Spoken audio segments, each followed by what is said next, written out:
giving everybody the optimistic outlook. As always, Cardell W. Jr., you got Raymond Lyons, Wilson Turpin Jr., and sometimes in sports, things are extremely simple. This is one of those nights. Seattle set the tone early with the hellacious defense and the trapping, flying around. I mean, it was a clinic on what you mean on the defensive end. And at first, defense leads the offense. They found a nice rhythm, especially shooting the three ball. And they blew the game open in the first quarter, and their defense didn't really let up. And again, it's only but there's not really too much to say about this one. They beat the Mystics tonight. I want to say it's 105-71. And the big again to talk about their defense, Washington scored 23 in the first quarter and 16 the rest of the way. Regardless who was in that game, shout out to Noel Quinn, Seattle's coach. Great game plan. Clearly, Tina wasn't to have the ball comfortably at all. They got that thing out of her hands. Ariel was hot early. When she came back in the game, they tried to do a better job of getting out of her hands. And, Seattle got the rolling. We saw their depth. I think Stewie had 9. It was just a showcase of defense and depth. Cardell will let you chime in. I know we don't got too much to say about this one, but with Cardell and then Ray. Oh man, where do I start? The game was basically over in the first quarter, like you said. Honestly, the Storm built a big lead. They were targeting Gustafsson. You know what I mean? She got the start, well deserved. She's been playing well, but she basically a rookie, man. And this is a team in championship mode. You know what I mean? And pick and roll, and they preyed on her. You know what I'm saying?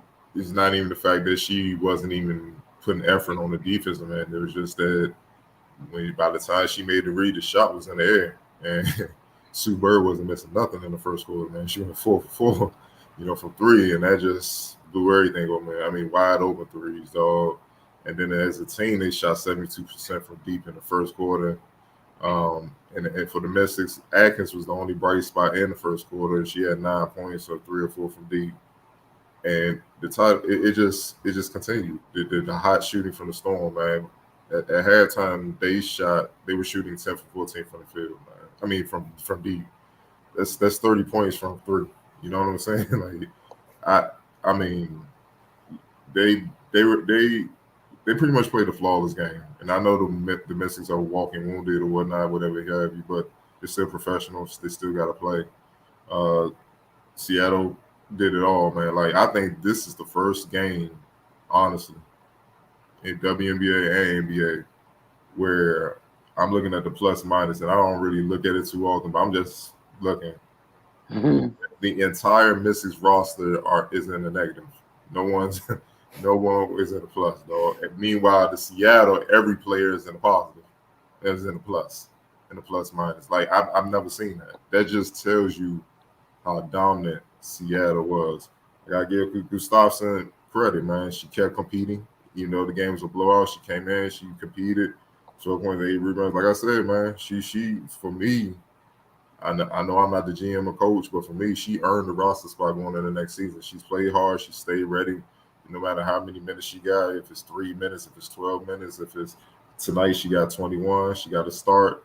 She stayed ready. She produces, and the experience is going to be valuable for her going into the off season. Which, like Wilson, you keep saying, changing the body, changing the skill set. The game plan for the Storm was just easy, man. We're gonna focus on the 2 Olympians, and there's somebody else to beat us. We don't think they're even close to being able to beat us, and they were right. Uh, it it was just a bad showing, man. This just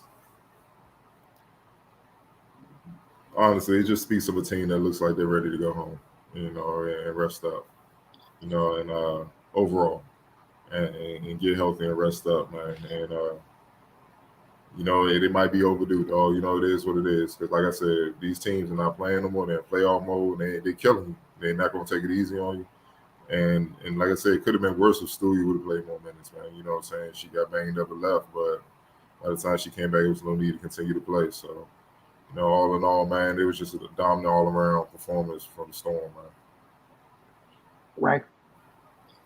Yeah, definitely look like the Mystics just are looking forward to the offseason, but the teams around them are not even trying to let them go peacefully.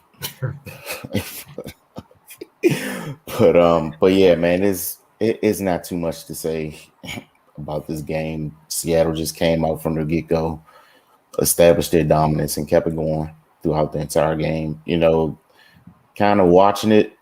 I'm thinking like at the end of the first quarter, after they shot so well, and the Mystics still kind of in striking distance, you think eventually they're gonna cool off, but nah, it didn't happen on either end. The defensive intensity was the same throughout the game, and they continue to shoot the leather off the ball on the offensive end.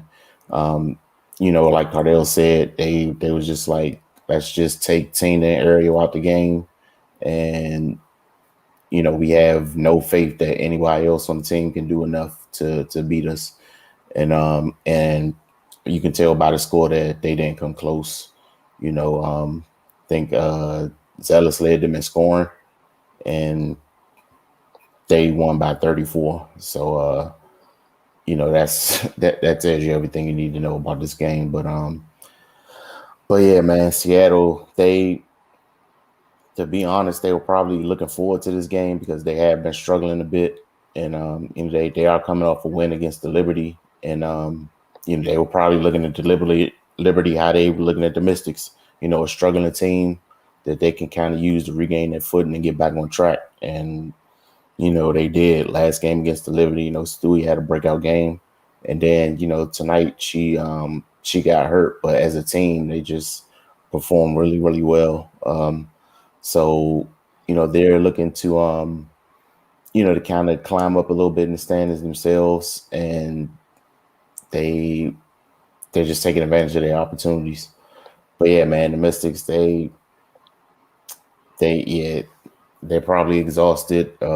This season has been frustrating like no other, and like Cardell said, they just want to get to the finish line and go ahead and look forward to 2022.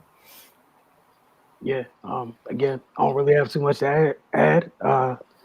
Everything that happened was there. Anybody watched the game, you know what it was. As for Washington, Cardell, I think you already mentioned this a couple games ago. These are the ones where it's kind of easy to flush versus some of the ones where they're kind of close. And you kind of trick it away late. You flush this one. It should be very easy to flush this one, and get ready for Friday. It is what it is. And despite all of this, like you guys mentioned, the three teams they're in that crazy race with for eighth, nobody's really creating great separation from the other. So we'll see what happens. But again, big win by Seattle. They did what they were supposed to do. For a team that's trying to, we know where they're trying to go, and they're trying to chase Minnesota right now. So they did what they had to do. They got the Olympians out of it, made short work, and they only got 2 more games left. So it's imperative that they go into, they close their season out with a bang. Regardless, they've been up and down this year at times. Got off to a hot start, had a lull, hot again, another lull. You want to finish strong. It is what it is. So, good effort from them, and it was great watching.